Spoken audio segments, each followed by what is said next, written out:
Hi, welcome back to The Funny Thing Is. I am your host, Nicole Birch, where every episode I bring you someone who shares a life-changing event, the medicine they took to get better, and the funniest lesson they learned along the way. Today, I have a very special treat for you.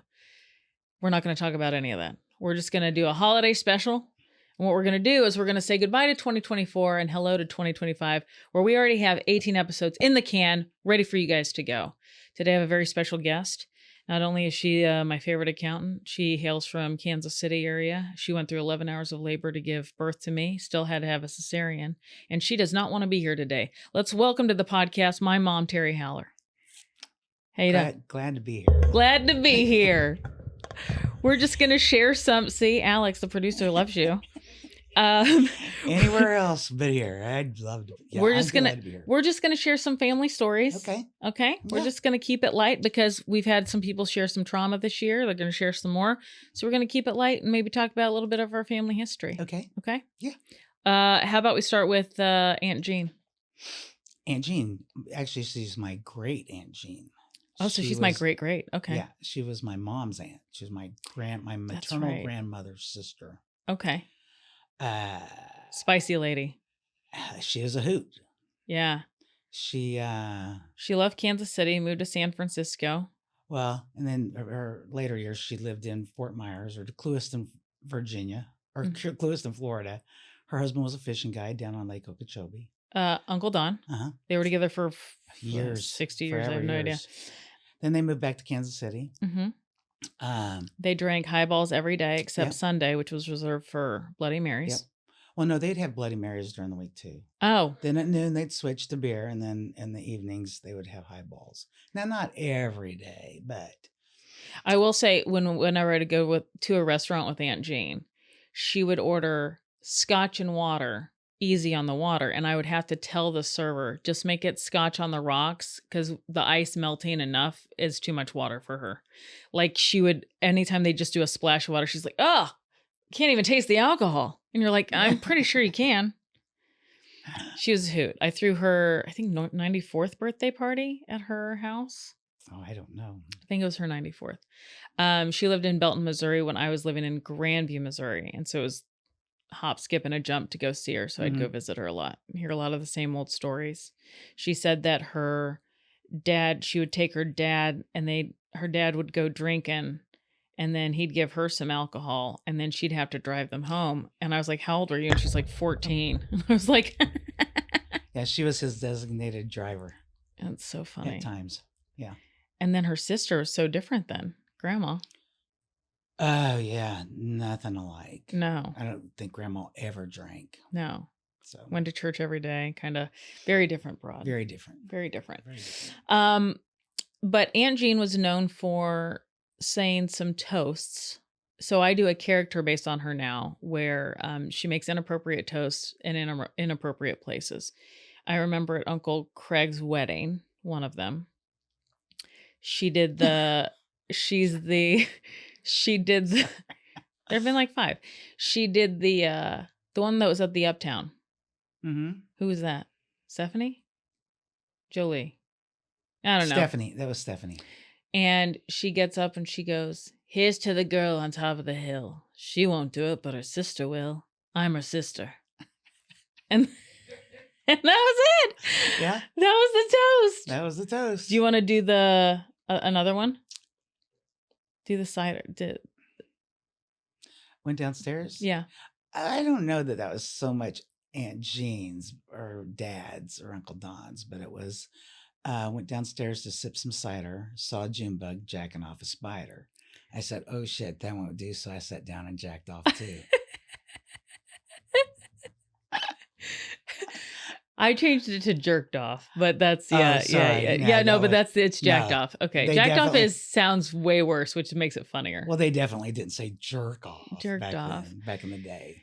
And then here's to the girl with the little red shoes. She smokes my pipe and drinks my booze. She doesn't have a cherry, but that's no sin because she's got the box that the cherry came in. Yep, it's a good one. That's a good one. And we still tell That's those. Aunt Jean. And we would have, and what we're doing this Christmas is we are having Banyakala. Correct. Which is actually pronounced Bagnakala, but our family has warped it with its whiteness. I don't know. It is a slow cooking vegetable oil. No. A lot use olive oil. Okay, are we going to try olive oil this year? No, we're going to do the traditional way. Vegetable we do it. oil. Okay, well, it's cancer, but it's Vegetable so delicious. oil, butter, anchovies, and garlic. Correct. And it's a slow cook, and you dip like Italian bread in it. You won't get it will keep you from getting sick for like months because it cleans out your pores. You'll smell like garlic for 3, 4, 5 days. Yeah. Now everyone in the family loves it, but if you marry into the family, a lot of those people don't love it, and they call it motor oil. Right. Right. But it's delicious. If you've ever been to a restaurant called the Stinking Rose, which is yep. They have it. They have it. It's like their guacamole salsa dip. That's their version of it because it's a little thing. Except their cloves weren't. We thinly slice ours. Theirs is more like chunks, I think. Right.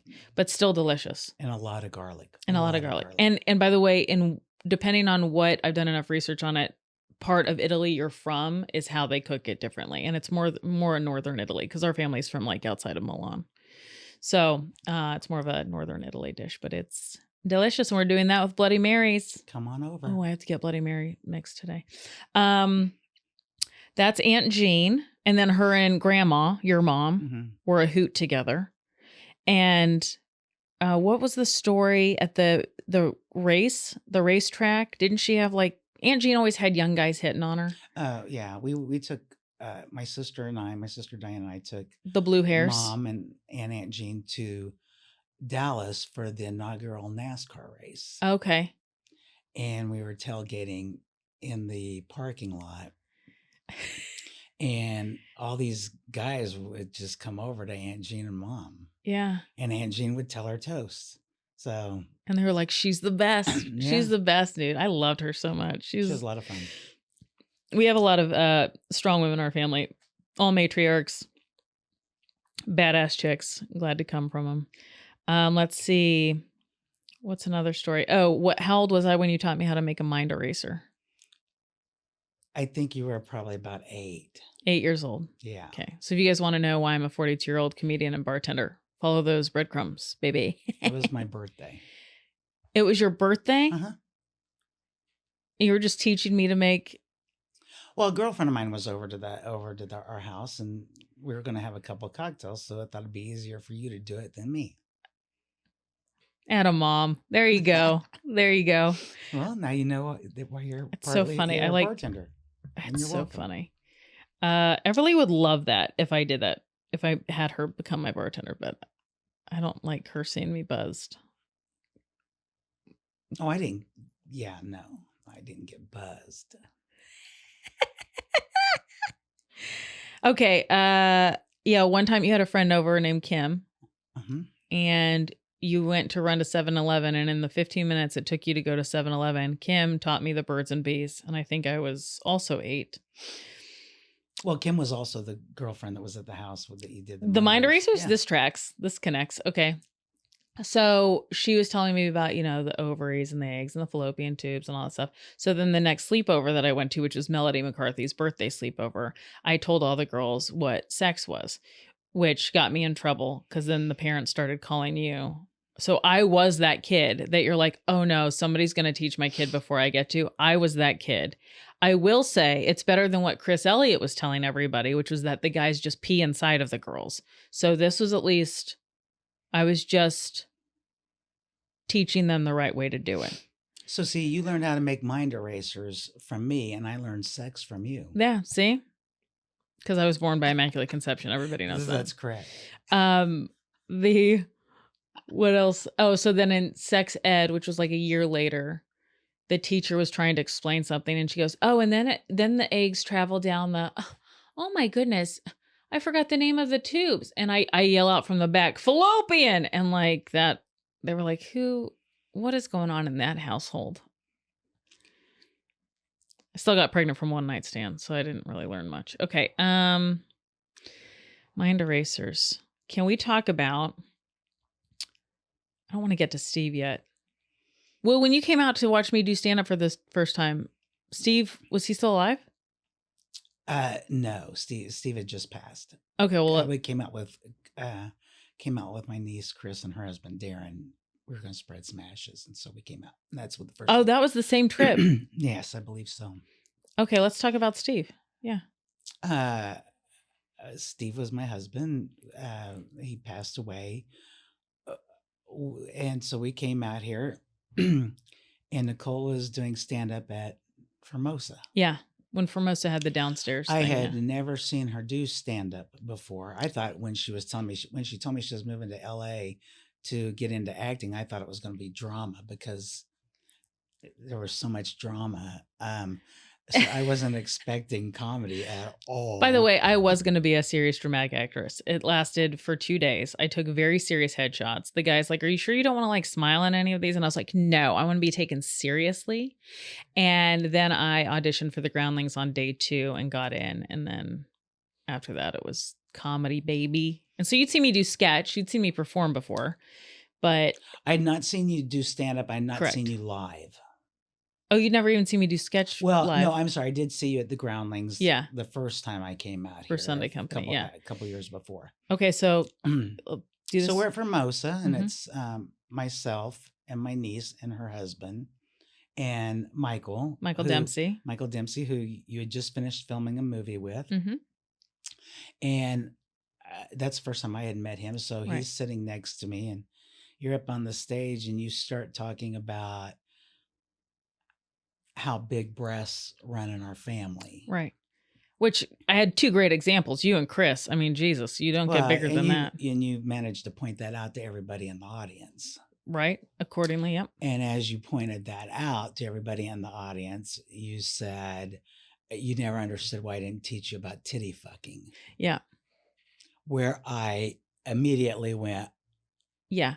I was a way raunchier comic when I first started. This is right when I first started stand up. and Michael's sitting next to me, and I am like, I thought you were going to pass out. I'm surprised I didn't. Well, because out of all the sex education, I feel like you could have warned me a little bit about when you have big boobs, it's like the first thing a guy tries to do. Every time. I apologize that I did not share that information with you. But then we just said a little bit ago, you taught me about sex. So. Yeah. Yeah. Did you share that with your classmates? Sure. Sure. I'm just like, every time you take off your top, there's a guy who's like trying to crawl on top of you. And I'm like, what is happening? Why was I not warned about this? This is so aggressive and does nothing for me. Do you think my G-spot is in between my collarbone? What is happening? What is happening? Just such a weird position. It's such a weird thing. Anyway, titty fucking. Let's check that off the list. Okay. Please. Aunt Jean. So one of the reasons I felt that I was promiscuous my whole life is because of a story that your friend Gary Seiler told me. Now, Gary Seiler and you went like since elementary school, right? Correct. So Gary came over to the house one day and was like, hey, you know, your mom went to Turner High School and we had like cheerleaders and dancers and we had letter girls, and the letter girls would go to the games and they would spell out Turner. And guess what? Your mom was N for nasty. So I thought that meant that you were a tramp. That's what I thought it meant. So I thought, here are you, and here's my dad, who was a tramp. He was a little bit of a hound dog, right? Was that his nickname or something? Yeah, I don't remember, but yeah, he liked the girls. The girls liked him. I read his yearbook, you guys. There were like 30 signatures, and they were all like, hey, Larry, can't wait to see you by the lake this week. Hey, Larry, can't wait to see you at a different lake the next week. Hey, Larry, meet you behind a dirty dumpster. I don't know. Like, it was just like everywhere. And I was like, Dad, what is this? And he's like, I was very popular. And I was like, Dad, I go, how did you get the girls to sign the yearbook without reading the other girls? And he goes, I just cover them up and be like, hey, babe, I saved you a spot right here. So that they knew where to sign it. What a little slut muffin. Still, though, to this day, I have no idea how we ended up getting married. Because I was not. Maybe that's what it was I was not like that at all. Yeah. But then that was also when he was in high school. We didn't meet until he was almost out of college. When he was your teacher's aide. He was a student teacher. That's worse. That's worse. Student teacher. Yeah, he didn't teach me, but he was at the school. I think I was a junior. He's 5 years older than you. I don't remember. Well, he is. He's 5 years older than you, which I'm always like, ooh, that's a little risque. And then I married somebody 13 years younger than me, which is just, I think that's straight pedophile. But like, anyway. So dad picked you up on the playground and then seduced you and groomed you. Got it. And then I'm just kidding. No, what ended up happening was after I graduated from high school, I moved into a duplex with a girlfriend of mine. And he was living with Vern on the other side of the duplex. That's how we that's fun. reconnected. Okay. Yeah. I mean, I get why you guys were together. Like your personalities, like I get that. I don't remember you guys together at all. But like I get it. Basically, you take an Italian woman and an Irish guy. It's like, yeah, that's going to work out for a couple nights. And then it's not going to work out after that. You know what I mean? Okay. I didn't think about that. Both the life of the parties. That's what it is. I've processed it a lot in therapy. So the N for nasty threw me off. So I thought I had to sow these wild oats like my parents did. No. Your dad, yes, me, no. Yeah. I could have just skipped a lot of that and married my high school sweetheart. Alrighty. Let's see. But then if you did, you wouldn't be married to Matt right now. I know. You wouldn't have Everly. I know. And Matt is just a simple fellow. He's just simple. He's a good guy. He's so simple that we went to New York. It was the weekend we got engaged, and it was his first trip. And he comes back and he's talking to all my friends, and they're like, Matt, what'd you think? Because he's from Dallas, Texas. He's a simple man, wears Hawaiian shirts and flip-flops. Like that's his, And they're like, what'd you think about New York? And he goes, I loved it. And they're like, really? He goes, yeah, I'll be honest. I didn't think I was going to enjoy it. And then I was just blown away by the experience. And they're like, tell us more. And they're expecting something like prophetic to come out. And he's like, if I had to choose between New York or Los Angeles, I would have chosen New York, even to raise kids if I had to choose. Still New York. And they're like, really, what was it that really drew you to this city? Was it the museums? Was it, the culture? Was it the diversity? And he's like, no. It was the 99-cent pizza. Well, that's it. There's nothing. That's how simple my husband, that's all it is. You have to have your priorities. 99-cent pizza. Mm-hmm. And it's still one of his favorite cities solely based on that. There you go. Insane. Like the Met. No, pepperoni pizza down at, what is it? Ray's, Uh-huh. Okay, so we'll do birth story. I gave birth. You were there. Oh, okay. I was gonna say, please let's not talk about yours. Oh, when Grandpa walked in? No, let's don't do that. That's great. Dad's like, here she is. And you were in the middle of a contraction? Yeah. Well, because their generation didn't get to go in, right? Didn't Grandma they didn't usually go in. Yeah. But your dad told him, hey, come on in. No. You're in the middle of crowning. Great. So I get pregnant from a one-night stand with my friend Craig, who you'd met before. Yeah, and we can stop. I mean, I think you've mentioned one-night stand at least 3 or 4 times in this conversation. Yeah. We can stop that. We can stop that right now. Okay. From a very short-term relationship that I was in with a man in one evening. We, like Matt's parents were like, how long have you been with her dad? How long have you been with Everly's dad? And I was like, including the conversation, 2 hours and 45 minutes. They hate that. Very Christian, conservative family. So I go to my last appointment. I'm 5 days overdue. We're planning on you flying out. The doctor checks them like, hey, you're 3 centimeters. So then we make the call to you. They're going to have to induce because, they think the baby's heartbeat is kind of dipping in and out. So, but they give me enough time to go home, pack everything. So you meet us there at the hospital. And the nurse and the doctors couldn't figure out the relationship between Craig and I because we weren't affectionate like most couples. And then my best girlfriend, Corey, was there.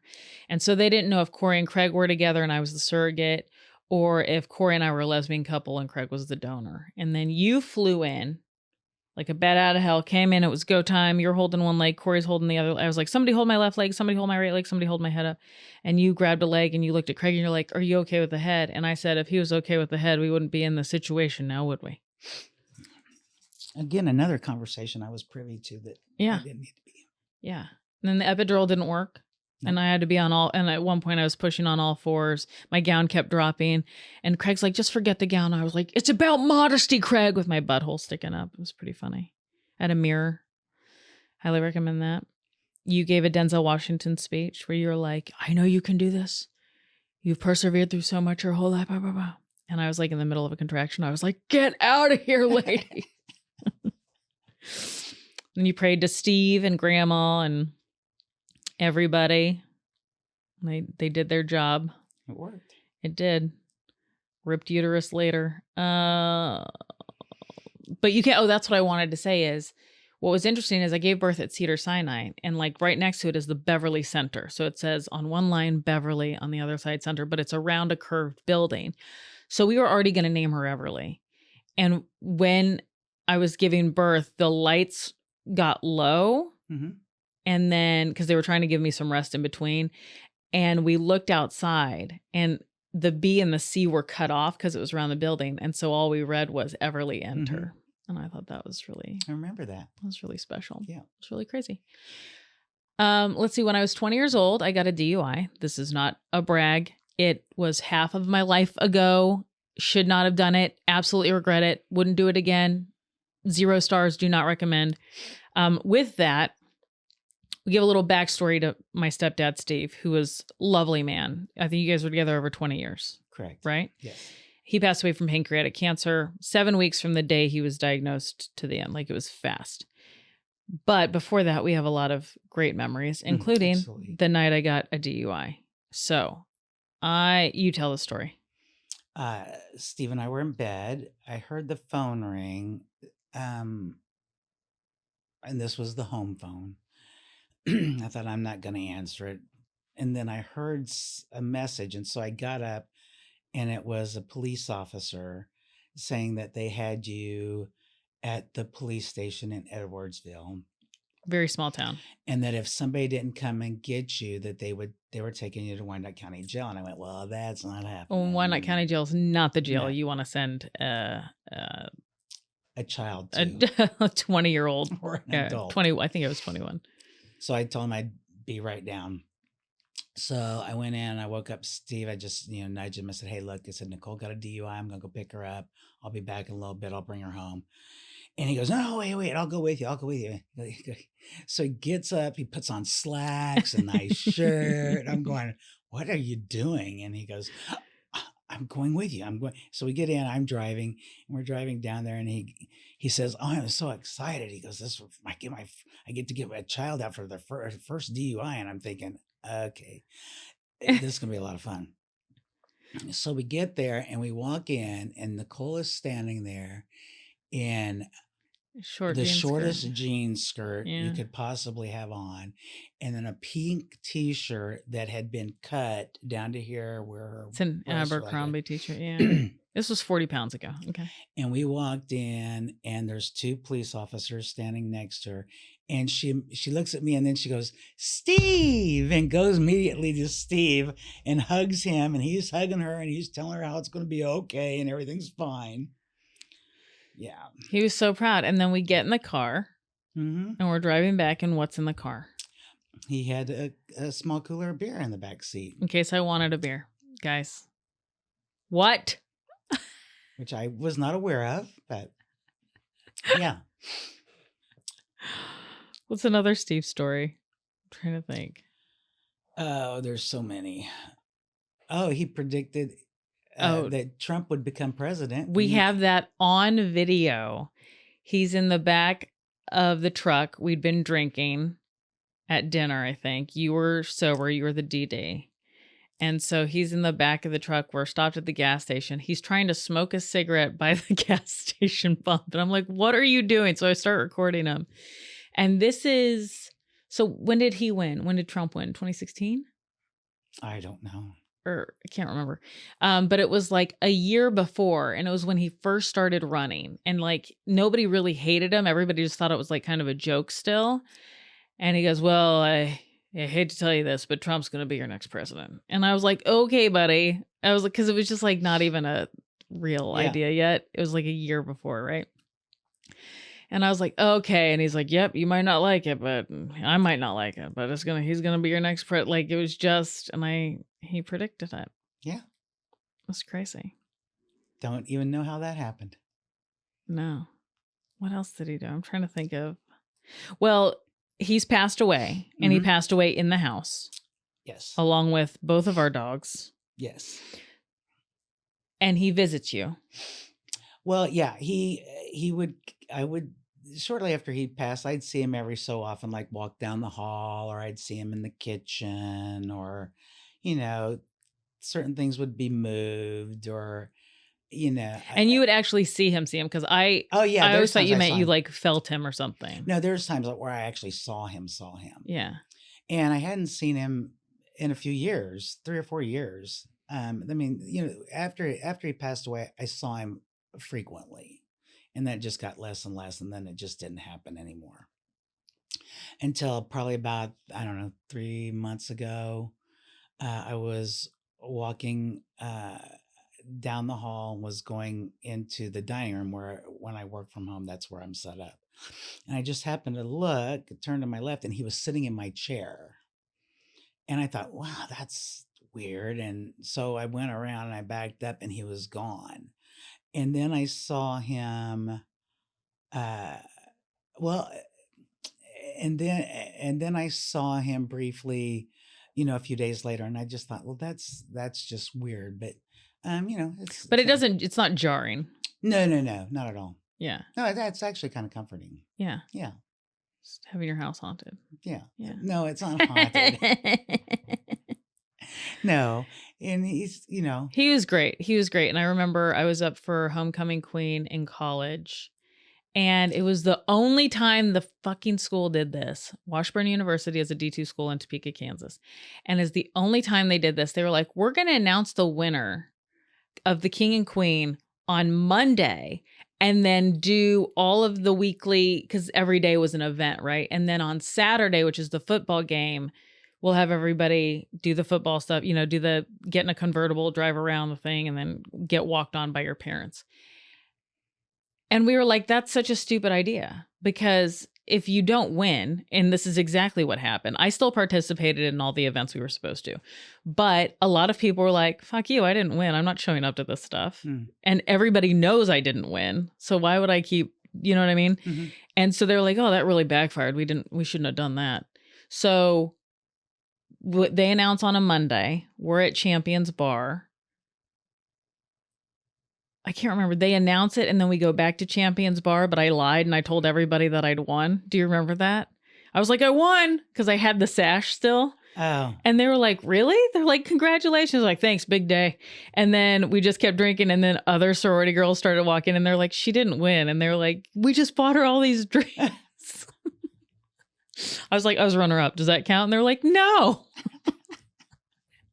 And then Steve was there, and then you guys came back for the Saturday game. My dad did not, but I was in charge of, I was a student ambassador. So the people that are in charge of making sure everybody has their places for the game, that they know where they're going, and then the announcements that are supposed to be made. So I call up and I go, look, I have to change, last minute change. It's going to say Larry and Nancy Birch, which is my dad and stepmom. Larry and Nancy Birch, take that off. Don't say that. Just say Steve and Terri Haller. She's being escorted by Steve and Terri Haller. You got it? Got it. And this is all via walkie-talkies. Okay. So I was like, great. So then they start making the announcement, and they were like, naming all my, she was a member of Nenoso, the Spanish club, and Nicole Birch is being escorted by her parents, Larry and Nancy Birch. And I was like, oh my fucking, and I was like this, and I just remember Steve with a shit-eating grin on his face. He just rubbed my hand. He goes, oh, it's okay. I don't give a shit. And just kept, he was just so happy to be there. He was like, he didn't care that they said the wrong names. And his boss was in the stands. And he was like, oh, I don't care, honey. It's fine. I'm just happy to be here. He was just so excited. And a guy that I went to high school with was standing next to me. He had escorted his daughter, I think, or somebody. Oh, weird. And he looked at me like, we both have kids that are nominated. You're Terri Eaton. You're not Nancy Birch. Yeah. He was great. Good time. He was great. Yeah, he was. He was good. We had a blast. I love that man. The only thing I have on here is, was I with Aunt Diane, the Tits No More? Yes. In a football. Aunt Diane was watching you while I worked one day, and she was taking you to one of Todd's football games, and I was going to meet you there. And we were in the bathroom stalls, and it was kind of crowded. And I'd been saying a word that I should not have been saying, and people finally got me to stop saying it. And so Aunt Diane's in the bathroom with me, and she goes, "Sissy, I just want to say I'm so proud of you that you're using big girl language now, and that you don't say those bad words anymore." And I yelled, "Yeah, because I don't say tits no more." That was like the big thing. I say breastises. I say breastises. And everybody, like, she goes, then we walked out, everybody was laughing, like, who is this? That could have been an earlier story. What other stories you want to share? You got any more toasts? Family recipes? No. We're going to have a good Christmas. I'm excited. I'm looking forward to it. It'll be fun. Yeah. You made 10 pounds of cookies and bark and candy, which was like grandma's recipes. We should have brought Alex some. Yeah, he's mad. He's mad now. We didn't bring Alex any. We should have brought Alex some. I still can, by the way. We can still bring you some. There's plenty. Well, why didn't we think of that? I know. We have so many. Yeah. Yeah, they're really we'll good. bag up some and you can bring it to Alex. We'll bag them up some Banya Cola too. Oh my God, remember they used to can it and save it? Well, he was saying the roast garlic and spread anchovies. Alex, just come over on Christmas Day. Oh my God, come over between noon and 4. Just stop by. It's right down the street. Yes. And I'll give you some candy to take home. Yeah. Please? And what? He'll bring you a sweater. It'll be great. Oh my God. All right. Well, thank you for doing this. See, this wasn't bad. Okay. Everybody's a fan of Mom. Everybody loves Mom when you come into town. I have a good time when I come here. Yeah. I enjoy seeing all the people that I have met. Yeah. A lot of Jaeger bombs. Oh, the Jaeger bombs with Matt. Oh my God, I almost forgot this story. So my husband is very upset because you don't wake him up every morning when we go to your house with Jaeger bombs because you did that one of the first nights that we were in town. So he thinks, he comes from a very Christian conservative, no alcohol in the house, no alcohol outside of the house. And he comes to meet my family, which is like Boozeville, USA. And so the first morning after we went to sleep, because we got in later, we went to sleep. The next morning, Mom wakes him up and is like, "Hey, you want to do a Jaeger bomb?" And he's like, "Yeah, it's 9:30. Why not? Let's do that." And so he thinks that that's what we always do. Well, and he did refresh my memory on this. And the reason why I don't do that, because I believe it was the same day that happened. We had family over that night, and Matt wanted to ask me ask me permission to marry you. Yeah. And so Matt and I went out on the deck, and him and I had a few drinks, and we smoked some cigarettes. 4 hours. I don't smoke anymore. But anyway, we smoked some cigarettes and had a few drinks, and he asked for permission to marry you. And Matt was totally trashed. Bad. And Matt was did not feel good all night. Yeah. Throughout the night or the next day. So why would I want to relive that experience? Do that to him again? I think it's though it had been all day. That was the part. Yeah. So now I know that the next time he comes to the house, I will at least give him that option. I'll give him that option. I'll take a tray into the bedroom. Yes. Because I don't know how I missed the gene, but I'm hungover for 72 hours. You don't get hangovers. No. And my friend Courtney and Stuart, Courtney also does not get hangovers. She goes, no matter how much I drink. So I'm like, she has, I think they say it's like high vitamin B levels or something like that. I don't know what it is, but I want it. Because we went drinking 2 nights ago. And how sick was I all day yesterday? We did not go drinking. We went out for dinner. We went out for a very nice dinner. Okay, let's do this. We went out for dinner. I had 2 martinis, and I ended up throwing up in a trash can when I got home. I told my husband to fuck off, which is not like me. no matter what he says. And I was hungover the entire day yesterday. Yeah. Go Chiefs. Great game. We would have gone to take you if you wanted to go. I feel bad. As you should. Yeah. Well, it was also like, we're just, yeah. We were supposed to go somewhere and watch the Chiefs game. Yeah. Because I'm from Kansas City and I'm a Chiefs fan. Yeah. But Nicole wasn't feeling well. And I knew that before I even got out of bed, that there was no way she wanted to go anywhere. I would have thrown up. So I told Matt, I said, tell her not to worry. She doesn't have to go. And he goes, oh, that means I have to go. And I went, okay, no one's going. If I decide I want to go, oh, I'll see, go. Matt would have actually liked to have gone with you. And no, he wouldn't have. And so I it said, meant he could drink if I beer. decided I wanted to go, I would go. But no, I thought we'll just stay here and watch it. And then I wake up and you're watching Everly's cartoons and you're watching the game, the score on on your phone. Well, I watched the first half. Yeah. But Everly was anxious. She wanted to watch something. And so what Everly wants, Everly gets. When she went to take her nap, we turned it back on and watched the fourth quarter. All right. I missed the third quarter. I'm fine. I survived it. Okay. I don't like these days where I have you and I have to keep you sober. Like I felt like I just kept you sober all day yesterday. No, I was fine. Okay. I can't remember last time I didn't drink during a Chiefs game, but you know. God, we sound like we do this drink, and that's not really true. It is. It is not. What are you doing Monday? I have to bartend Monday. Who's going to be with me my whole shift? Me. Yeah. But I'm going to see a lot of people that are coming there to see me. That's true. But what are you guys going to be doing? Well, I'm not going to drink until in the afternoon. Okay. You do make it a noon roll. That's good. The bar opens at 11:30. So you waiting that extra half hour is good. You know? Well, yesterday, if I would have gone and watched the Chiefs game, I would have been drinking at 10 a.m. in Los Angeles. That's funny. That's I miss really Twisters. Why we didn't go, is because I didn't want to drink early. It's a lie. It's a lie. I know it's so weird that football starts at 10 a.m. out here. I couldn't do it. I just got used to it 2 years ago. I've been out here 15 years. Now when we move back to Kansas City, I'm going to be like, oh, it's in the middle of the day. It's at noon. Yeah. It's going to be weird. All right. Well, thanks for being on the show. Thank you. Got anything else you want to share? I don't think so. Okay. Happy holidays. Hope everybody had a great 2024. Here's the 2025.